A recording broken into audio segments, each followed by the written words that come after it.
Homeschooling has elevated deeper in the previous few years than it has for the former decades. At first, homeschooling, or any form of separate learning, wasn't tolerated in states. In 1925, a public court ruled in favor of Sisters for the Holy Names of Jesus and Mary and approved the arrangement of an independent junior high school. Soon after, congregation schools weren't the only facilities providing knowledge to young people. This triggered the Homeschooling Long-Range Plan. Homeschooling is now legal in all 50 states, however, each state has different prerequisites and guidelines regarding the homeschooling approach.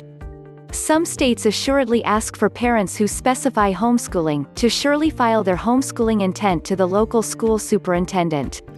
There are states and superintendents that will solicit lesson courses to be admissible and recommended by the board prior to any program starting.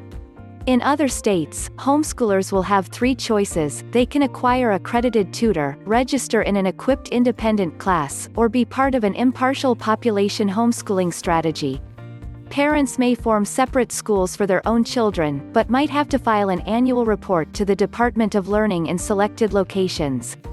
Attendance records should be kept by all homeschooling families, should there ever be a need to report per state requirements, or for graduation necessities. Differences in state requirements can also be observed in testing procedures.